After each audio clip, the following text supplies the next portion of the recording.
Friends, स्वागत है आप सबका स्टडी विथ राहुल 247 में। आइए आज के क्लास में हम लोग पार्ट तीन देखेंगे। जो मिशन 40 डेज लेकर के चला हूँ वो प्रीवियस एसएससी जीडी 2024 में पूछे गए प्रश्नों का सीरीज़ लेकर अभी चल रहा हूँ। साथ ही साथ इसके बाद इसी आधार पे आपको इतना प्रैक्टिस करा दूंगा कि आपका एक भी प्रश्न गणित और रीजनिंग का नहीं छूटेगा। रहा बात जीके जीएस, करेंट अफेयर्स और हिंदी या इंग्लिश, तो उसके लिए भी जब एग्ज़ाम 1 महीना बाकी रहेगा तो वो करेंट वैसे आपको याद रहेगा। तो चलिए स्टार्ट करते हैं प्रश्न को और स्पीड बनाते हैं अपना कि कैसे हम लोग सवाल को जल्द से जल्द टेकअप करेंगे। देखिए, आपको 4 सेशन में सवाल देगा, 80 प्रश्न 20-20 करके, कितना 20-20, ठीक है। और सब में आपको मिलेगा समय 15-15 मिनट, 15-15 मिनट, ठीक है। 15 चौका 60। अब आपको इसमें करना क्या है कि ये लैंग्वेज और जीके जीएस वाले से में 10-10 मिनट लगाना है और इसका 5-5 मिनट बचा करके 5 मिनट इसमें ज़्यादा दे देना है, 5 मिनट रीजनिंग और मैथ में 20-20 मिनट लगा लेना है। ये स्ट्रेटजी मैं बताऊंगा आपको कैसे तैयारी करना है, कैसे आपको अटेम्प्ट करना है, जल्दी प्रश्न का हल करना है। इस चैनल से अगर आप चैनल को देख रहे हैं तो सब्सक्राइब कर लें और जो भी आपके दोस्त हैं एसएससी जीडी के फॉर्म भरे हैं, जो भी हमारे छोटे भाई बहन हैं, उनको ये शेयर कर दें। चलिए, प्रश्न है कि किसी वस्तु पर 50% अधिक अंकित किया गया। 100 की वस्तु पर 150 अंकित कर दिया गया। 50% अधिक, मान लिया कि वस्तु 100 रुपये का था, इस पर 20% का छूट दिया गया, तो प्रतिशत से डबल जीरो गायब। 15 दूनी 30 रुपया छूट दिया गया, तो 50 में से 30 जब आप घटाइएगा तो 120 रुपया आएगा। खरीदे थे 100 में, बेच रहे हैं 120 में, 20% का क्या हो गया, लाभ हो गया। समझ में आ गया आपको? देखिए, इसने किया क्या, 50% अधिक प्रिंट किया अपने क्रय मूल्य से, तो 100 की वस्तु को 150, 20% छूट दिया, तो 20% का मतलब होता है 1/5। तो 150 को 1/5 से गुना करेंगे तो 30 आएगा, यानी 150 रुपये में से 30 गुना छोड़ रहा है, तो 120 में बेचेगा। लिया था 100 में, 20 ज़्यादा 20% लाभ। समझ गए आप लोग? अगला प्रश्न, 5 संख्याओं का औसत 32 है, तो 5 गुना 32, 5 दूनी 10 के 0, 5 3 15, 1 16, 160। यदि एक संख्या हटा दी जाती है तो औसत 28 हो जाता है। संख्या एक हटी तो बच गई 4, औसत हो गई 28। 8 चौका 32 के 2, हाथ में 3, 4 दूनी 8, 3 11, घटा लीजिए 48 आ जाएगा। कितना? 48। यानी हटाई गई संख्या कितनी थी? तो 48। कैसे? 5 अंकों की 5 संख्याओं का औसत 32 था, तो संख्याओं का योग 160 हुआ होगा। फिर एक संख्या जो हटा तो संख्या हो गया 4, औसत हो गया 28, गुना किए तो संख्याओं का योग। तो 5 में से 4 संख्याएं घटी तो एक संख्या बच गई, यानी हटी गई संख्या बची 48। आंसर हो गया। ये बेसिक कंसेप्ट है। चलिए नेक्स्ट प्रश्न को देखते हैं। 32 से पहले सभी अभाज्य संख्याओं का औसत क्या होगा? तो 32 के पहले कौन कौन अभाज्य संख्या आता है?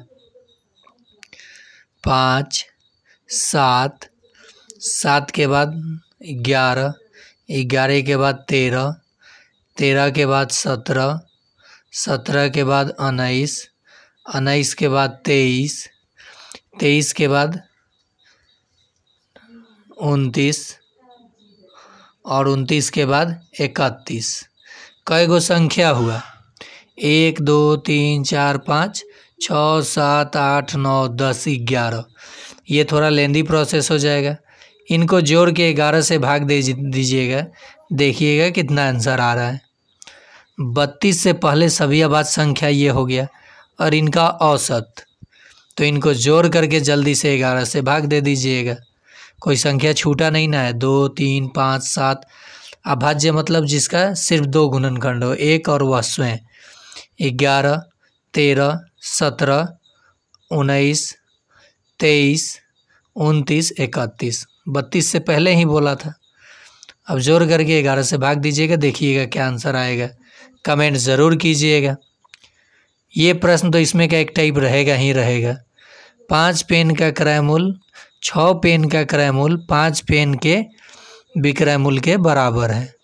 आपस में बदल लीजिए, यानी 5 क्रय मूल्य हो जाएगा, 6 विक्रय मूल्य हो जाएगा। ये CP, ये SP। कम में खरीद के अधिक में बेचा। कितना अधिक में बेचा? 1। क्रय मूल्य कितना? 5। 1/5 का मतलब 20%। 1/5 का मतलब नहीं तो 100% से गुना कीजिए तो 20% ना आएगा, यानी कितना लाभ होगा उसको? 20%। याद रखिएगा। कैसे याद क्या करना है, इसमें जीके की याद रखिएगा। आप इसको समझ जाइए कि इसको आपस में जो भी दिया रहे बदल लीजिए पहले, और तब देखिए क्रय मूल्य बड़ा है कि विक्रय मूल्य। विक्रय मूल्य अगर बड़ा आएगा तो लाभ होगा, यानी SP बड़ा आएगा CP से तो लाभ होगा, प्रॉफिट। और CP जब बड़ा हो जाएगा SP से तो इस केस में लॉस होगा। निकाल लीजिएगा आसानी से। अगला प्रश्न देखिए, आप लोग देख तो रहे हैं 20/2/2024 को द्वितीय पाली में ये सारे प्रश्न पूछा गया था और इसी आधार पे प्रश्न आएगा भी। तो आप पूरे अच्छे से अंत तक देखिए और इस पर सवाल लगाइए, साथ ही साथ प्रैक्टिस करते रहिए और शेयर कीजिए। देखिए 70 सेंटीमीटर आधार की त्रिज्या और 14 सेंटीमीटर ऊंचाई वाले बेलन का वक्र पृष्ठ 2πRh होता है। तो 2 गुना 22/7 पाई का मान, R का मान 70 और H का मान 14। ऊंचाई 14 है।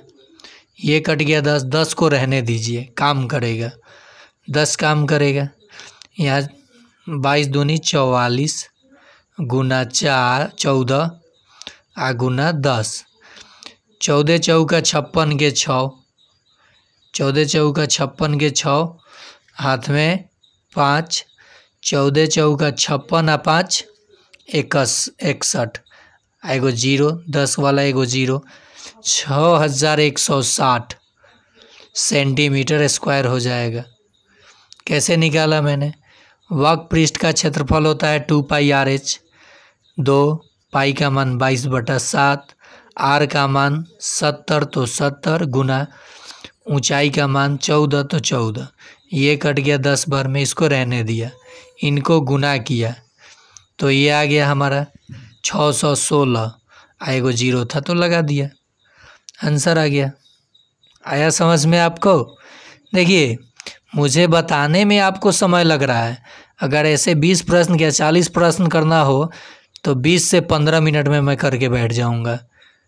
वही तरीका आपको स्पीड में ला दूंगा। गारंटी है कि मैं आपका अगर GD में 20 प्रश्न पूछ रहा है तो 10 मिनट में बनाने के लिए सही आपको सिखा दूंगा और एकदम परफेक्ट आंसर भी आएगा। आंसर भी गलती नहीं होगा अगर जुड़े रहे तो। और लाइक कीजिए, सब्सक्राइब कीजिए। तो मैं बार बार कहूँगा, फिर भी आप नहीं करते हैं, कोई बात नहीं, आपका रिजल्ट हो जाए तब सब्सक्राइब कीजिए। एक मेज़ का विक्रय मूल्य 100,875 रुपया है। यदि उसे 25% लाभ पर बेचा गया हो तो क्रय मूल्य क्या हुआ होगा? 25% का मतलब कितना? 25/100 कटा 1/4। लाभ हुआ है 25%, तो ये जुड़ जाएगा ऊपर वाला, यानी 4 5/4। ऊपर का मान हो गया विक्रय मूल्य और नीचे के मान हो गया क्रय मूल्य।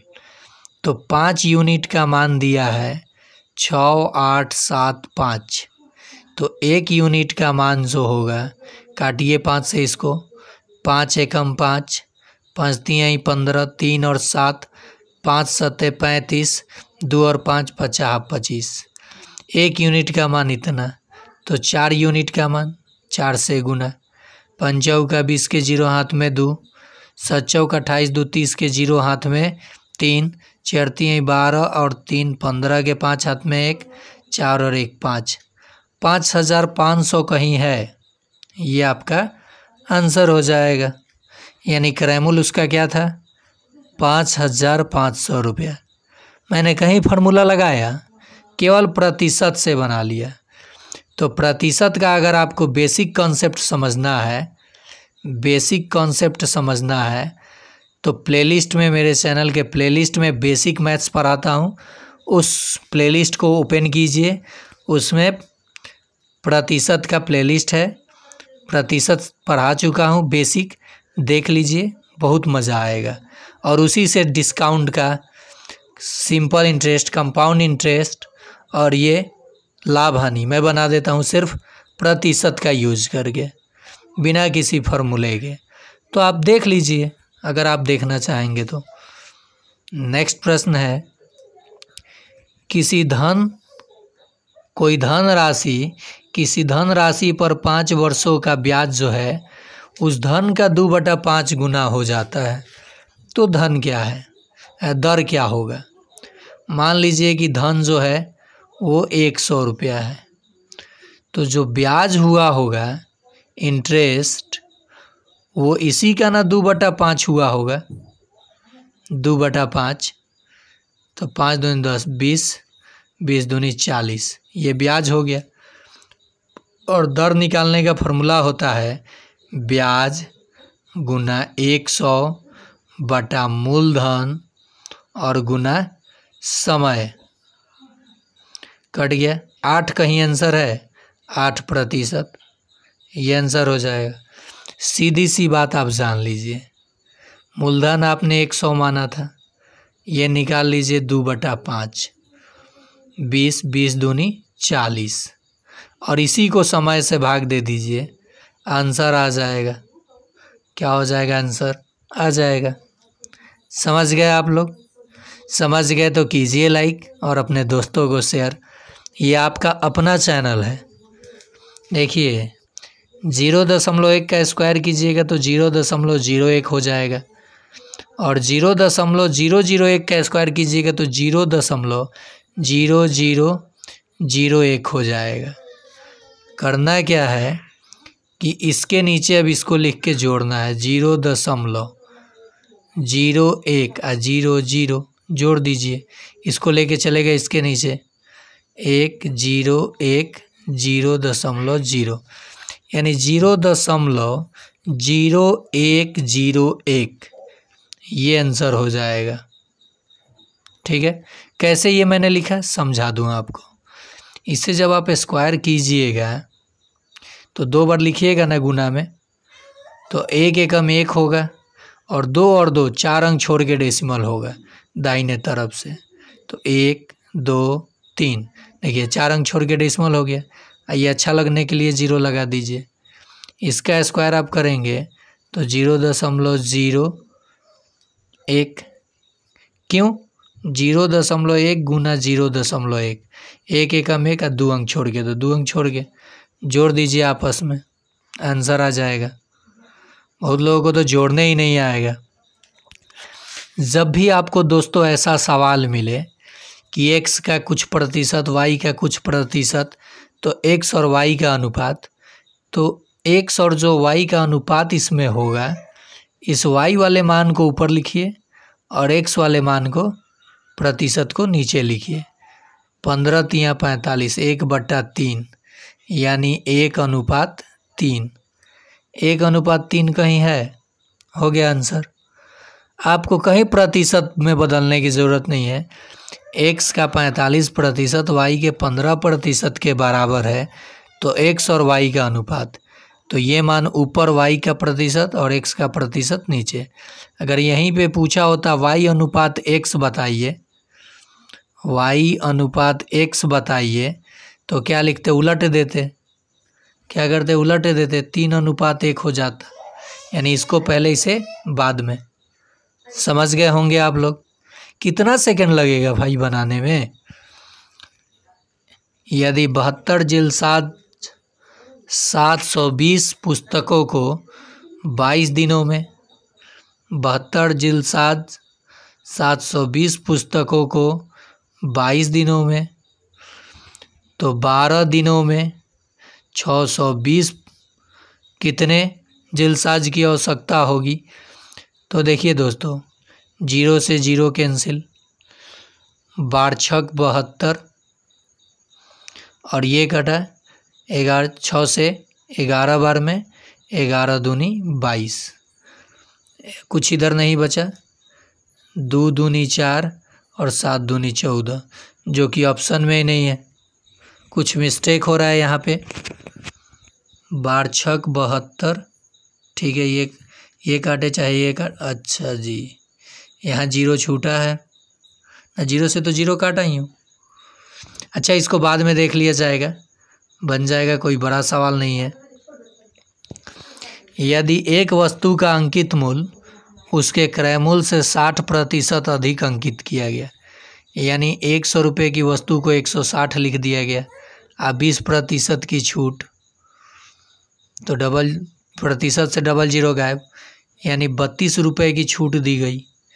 तो 160 रुपया में से 160 में से 32 ना छोड़ा जा रहा है, यानी 8 दे दिया, ये तो 5 में से 3 गया, 2 हो जाएगा, और ये 128 में बेच रहा है, 100 रुपये की वस्तु 128 में बेच रहा है, 28% का लाभ हो जाएगा, ये भी निकल गया। अगला सवाल, किसी संख्या का 20%, मान लीजिए कोई संख्या है, संख्या का 20% यानी 1/5, 20% का मतलब 1/5 का 25% 1/4 बराबर 250 है। तो जो संख्या आएगा 5 का 20, तो 25 दूनी ये जाके गुना हो जाएगा। देखिए 5 का 20 होता है तो इधर गुना हो गया, 25 दूनी 50, 50 और ये डबल 0, फिर इसका 35% आपको बता देना है, प्रतिशत से डबल 0 गायब, 35 बचे 50, 25 के 5 हाथ में 2, 5 3 15 और 16 17, एक 0 लगा दीजिए, 1750 हो जाएगा। कितना हो जाएगा? 1750। अगला प्रश्न, 9,000 रुपये की 80% वार्षिक ब्याज की दर से 12 महीने का चक्रवृद्धि ब्याज कितना होगा यदि ब्याज 6 माही हो? तो दर हो जाएगा 40% और समय हो जाएगा 2 तो 12 महीना मतलब 1 साल, तो 2 साल, 2 साल के लिए अनुपात 2:1 लिखिए। 9,000 का 40% निकालिए, कुछ फार्मूला नहीं लगाइए, प्रतिशत से डबल 0 गायब, 9 चौका 36, 9 चौका 36 होगा और 2 0, 36 दूनी कितना हो जाएगा? 7200। कितना हो जाएगा? 7200। इसमें गुना कर लिया मैंने, फिर 3600 का आप निकाल लीजिए 40%, डबल 0 से डबल 0 गायब, 6 चौका 24 के 4 हाथ में 2, 3 चौका 12 13 14, 144 को 1 में गुना कर लीजिए, यानी इसमें 144 जोड़ लीजिए। कितना जोड़ लीजिए? 144 जोड़ लीजिए। कहाँ गड़बड़ हुआ? ये तो गड़बड़ नहीं होना चाहिए। ये अच्छा 40% ना था, ये 2 साल तो 2:1, ये 80 था तो 40, 9,000 का 40%, डबल 0 से डबल 0 गायब, 9 चौका 36, 1 2 2 0, 36 दूनी कितना हो जाएगा? 7200, 7200 हुआ। और फिर इसका जब हम लोग निकाले तो 3600 आया, तो 3600 का फिर 40%, 40%, तो 40/100, डबल 0 से डबल 0, अच्छा एक 0 छूटा था, 36 चौका कितना होगा? 6 चौका 24 के 4, हाथ में 2, फिर 4 3 12, 13 14, तो 1440 गुना 1। 7200 में 1440 जोड़ दीजिए, तो 7200 में 1440 जोड़िएगा तो कितना हो जाएगा? 1000 तो 8000 और 4 2 640, 8640 रुपया चक्रवृद्धि ब्याज हो जाएगा। समझे नहीं समझे? देखिए इसका मैं कोई फार्मूला यूज़ नहीं करता हूँ। छमाही था तो समय हो गया 2 वर्ष और रेट हो जाता है आधा। तिमाही होगा तो समय हो जाता है 4 गुना और दर हो जाता है 1/4। तो 2 साल के लिए अनुपात मानते हैं हम लोग 2:1 और इस प्रतिशत से ही मान निकालेंगे। तो 4000 का 9000 का 40% तो 3600 आया। तो 3600 में 2 से गुना कर लीजिए। आप फिर 3600 का 40% एक बार निकालिए तो 1400 कितना आ जाएगा? ये 00 कटा 144, आइए 0। 1440 रुपया जब आएगा तो 1 से गुना कीजिए तो ये 7200 आया और ये 1440 को जोड़ लीजिए। चक्रवृद्धि ब्याज 2 साल का आ जाएगा। पॉपुलेशन वाला सवाल भी मैं ऐसे ही बनाता हूँ तो हो जाएगा 8640 रुपया। समझ गए? नेक्स्ट प्रश्न, पी क्यू आर के बीच 8400 रुपये को क्रमशः 2/3 अनुपात 3 अनुपात 1/3 के अनुपात में बांटा जाता है तो आर का हिस्सा। देखिए ये पी साहब हैं, ये क्यू साहब हैं, ये आर साहब हैं। पी का जो हिस्सा था 2/3, क्यू का हिस्सा था 3 इकाई और आर का हिस्सा 1/3। सब में 3 से गुना कर लीजिए क्योंकि एलसीएम में 3 ही आएगा। कट गया, ये 9 हो जाएगा, कट गया तो 2 3 3 का 9, 9 2 11 1 12। 8400 को जब आप 12 से भाग देंगे तो 700 आ जाएगा, 1 ही इकाई का मान। आर का यूनिट कितना आया है? 1। और क्या पूछा है? आर का हिस्सा। क्या पूछा है? आर का हिस्सा 700 रुपया। पूछा होता पी का हिस्सा तो 7 दूनी 1400 हो जाता। पूछा होता क्यू का हिस्सा तो 9 से 6300 हो जाता। समझ गए आप लोग? चलिए अगला प्रश्न, किसी गोले की त्रिज्या 50% की वृद्धि की जाती है तो गोले के आयतन में कितने प्रतिशत की वृद्धि होगी? मतलब ये है 50% का मतलब 1/2 होता है ना। 50% का मतलब 1/2 होता है। पहले गोले की त्रिज्या 4/3 πr क्यू इतना था। अब 50% जब हम लोग जोड़ेंगे इस त्रिज्या में फिर क्यू करेंगे, निकालेंगे, तो इस प्रश्न को मैं अगले वीडियो में इस टाइप का जितना प्रश्न आता है, वर्ग वाला, आयतन वाला, प्रतिशत वृद्धि पे कितना प्रतिशत, तो स्पेशल वीडियो में आपको टोटल ये टॉपिक बताने वाला हूँ, आप ज़रूर देखेंगे। नेक्स्ट है, 2 संख्याओं का गुणनफल 720 है और उनका मौसा 4 है, तो ये संख्याओं का गुणनफल बटा मौसा इज इक्वल टू लौसा हो जाता है। एलसीएम कट जाएगा, 4 एकम 4, 8 चौका 32, 180 आ जाएगा एलसीएम, 180 आंसर हो गया। नेक्स्ट, प्रथम अभाज्य संख्या क्या है? तो 2 है। प्रथम भाज्य संख्या क्या है? तो 4 है। और प्रथम विषम भाज्य संख्या क्या है? विषम भाज्य तो 9 है। और ये प्रथम प्राकृत संख्या या ये विषम संख्या, ये विषम अभाज्य, ये प्रथम विषम भी हो जाएगा, लेकिन एक ना तो अभाज्य है और ना ही भाज्य है। नेक्स्ट, 2 समरूप त्रिभुजों के क्षेत्रफलों का अनुपात 25:81 है, तो उनके संगत भुजाओं का अनुपात क्या होगा? तो 25 और 81 का क्या कीजिए, वर्गमूल निकाल दीजिए, आंसर हो जाएगा 5:9। 5:9। संगत ऊंचाइयों का भी अनुपात पूछा होता तब भी यही होता। ठीक, अगला प्रश्न, यदि किसी वर्ग की भुजा 21% बढ़ा दी जाए तो क्षेत्रफल कितने प्रतिशत बढ़ जाएगा? मैंने बोला आयतन, क्षेत्रफल, इस सब का अगले वीडियो में मैं आपको पार्टिकुलर टॉप 10 प्रश्न बनाने वाला हूं, आप उसे ज़रूर देखिएगा। और प्लेलिस्ट में मैं टॉप 10 जो प्लेलिस्ट है मेरे वीडियो में, आप जाइएगा डिस्क्रिप्शन में देखिएगा, प्लेलिस्ट का लिंक दिया हूँ। टॉप 10 का जो प्लेलिस्ट है मैथ्स का, उसमें एक से बढ़कर एक गणित का प्रश्न जो कि समय लगता है उसको मैं शॉर्ट तरीके से बताता हूँ और पिछले 2 साल से पूछे जा रहे प्रश्नों को ही बताता हूँ, तो आप ज़रूर देखें। चलिए इस प्रश्न को यहाँ देख लेते हैं।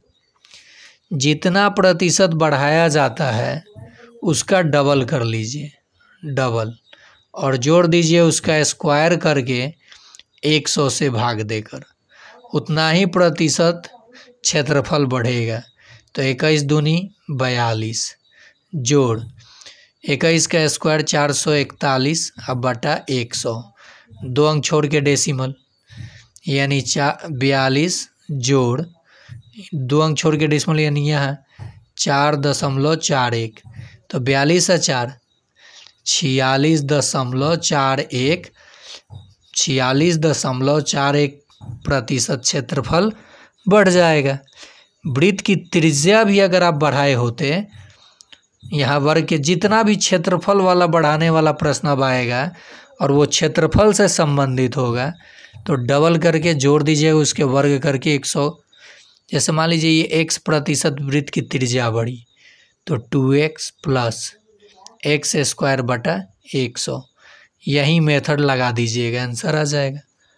आयतन वाला मैंने छोड़ रखा है, आपको बता दूंगा। सभी गुणनखंडों का योग, तो एक प्रश्न आप लोगों के लिए कि 120 का जो सभी गुणनखंड होगा ये आपका हो जाएगा 40 गुना 30, यानी 40 गुना 30 कर रहे हैं, 4 गुना 4 3 12, 130, 120 हो जाएगा।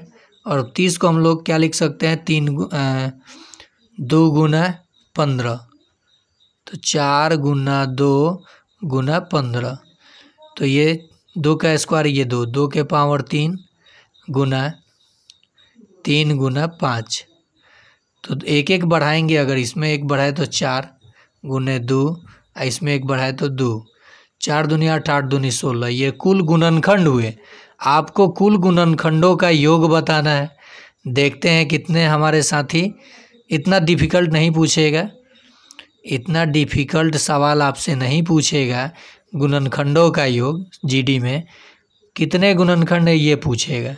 अगर योग पूछेगा तो इसके अगले वीडियो का इंतज़ार कीजिए।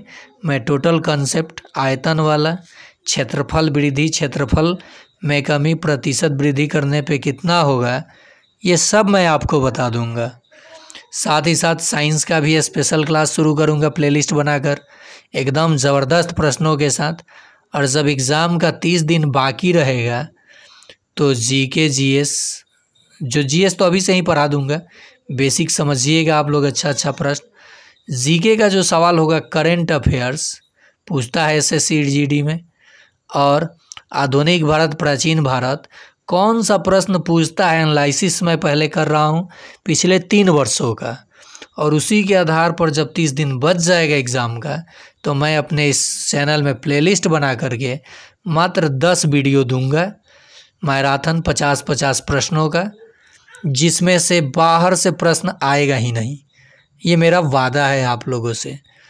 तो गणित और रीजनिंग, साथ ही साथ जीके और एक लैंग्वेज सब्जेक्ट जो भी आप चॉइस कीजिए, यानी 80 में अगर 60+ अंक आपको समय के अंदर लाना है और एसएससी जीडी में अपना सिलेक्शन पा करके अपने माँ बाप का नाम, अपने गुरु का नाम और अपने गांव का नाम रोशन करना है, तो सब्सक्राइब करें मात्र एक चैनल स्टडी विथ राहुल 247 को, और मैं प्रण लेता हूँ कि आपकी सिलेक्शन मेरी खुशी।